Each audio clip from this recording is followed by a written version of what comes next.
Welcome back to Now. I'm so glad to have with me former Green Beret Derrick Anderson. Derrick, thank you so much for coming on and thank you for your service. Thank you, Stacy, as always. I'm glad you're here. We had a recent attack on our troops in Jordan, and we lost 3 service members. It's a dereliction of duty on the part of President Biden and the leadership from the Pentagon all the way down to the troops and their immediate commanders that drone was allowed to get through. They thought it was one of our own drones. Like I'm wondering, is there no code? You remember on Star Wars where they had an old code, but they transmitted it, and the guy inside of the Death Star was like, "It's an old code, but it still works." So they were able to get in. It made me think of that, which is obviously fiction, but we don't know which drones belong to America. That was a unbelievable mishap there. Yeah, absolutely, Stacy. First and foremost, I know that there's going to be a dignified transfer of remains today of those service members, from what I understand.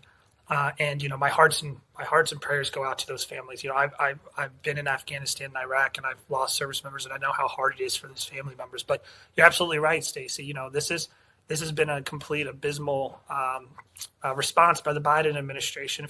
If we kind of go back in history and see over the last several months how things have kind of progressed.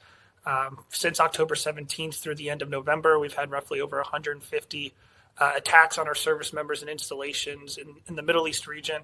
We're now seeing, I said it personally back in November of last year. I said, hey, I don't wish for this on anyone. I don't want to see any of our service members get injured, harmed, killed, or anything. But based on the responses by the Biden administration, the blood will be on his hands when it does happen because of the lackluster response. And that's been one of the biggest criticisms I had of him for not only the last several months, but even the last few days. This attack happened on Sunday, and we've still seen no legitimate response to these Iranian-backed terrorist organizations in the region. So they're going to continue to fire at us until we actually do something about it. And I can tell you, Stacy, I have a few Green Berets that I worked with and I served with that are currently over there right now.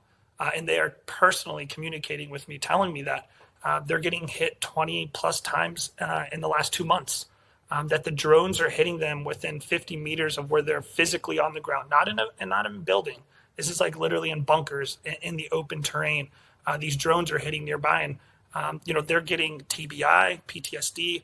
Right now, I think that they've told me that they've got over a dozen Purple Hearts that are currently pending based on the injuries that they've received. So you're absolutely right, Stacy. It is a dereliction of duty, and the Biden administration needs to start getting something right, or else we're going to continue to see these things happen.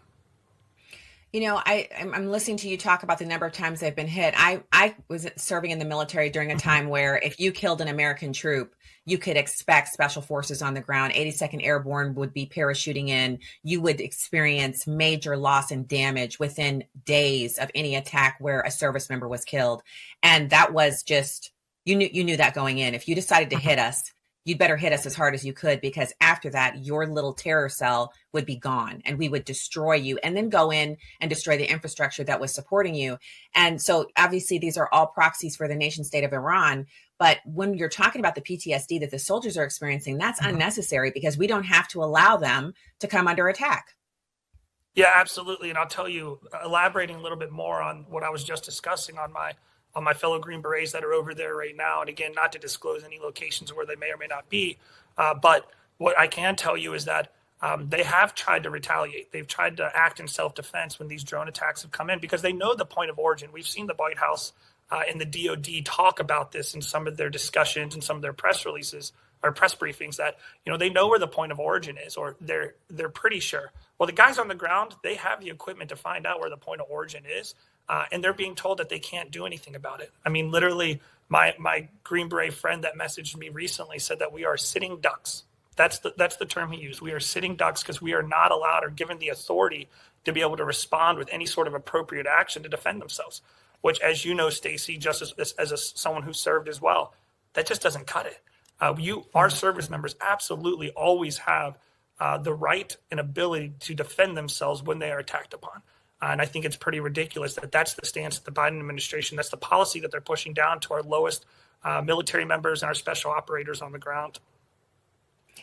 When you're talking about this, it sounds so familiar. During the Obama years, he would sit in the Situation Room. And then when he couldn't be in there, their hands were tied. They would literally be doing bombing runs. You have F 16s hot in the air, ready to drop their load and go back and accomplish their mission. And they would be told to scrub it and head back to base because President Obama wasn't in the Situation Room to give them the okay. That kind of micromanaging by people who don't even have military experience is just an insult to our service members.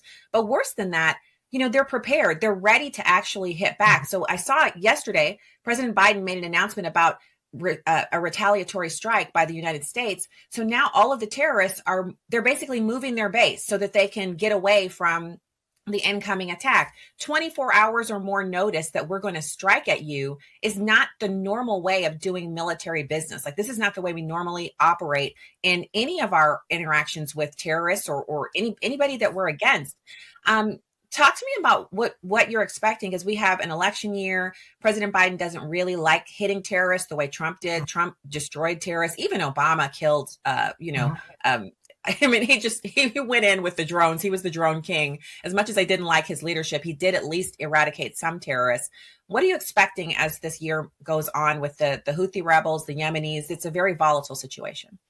Yeah, Stacy, one of the things we have to take in consideration is, like, if we look at how these terrorist organizations, these Iranian-backed terrorist organizations are operating, not only are they hitting us and we're not giving an appropriate response, but from a funding perspective, they're really draining our resources. I think Congressman Mike Waltz was on a few days ago, and he was talking about how these drones that they're able to procure, these terrorist organizations, depending on what kind they're getting, some of which are being bought off of the Chinese version of Amazon, they're roughly $40,000 or less after they equip them and what have you.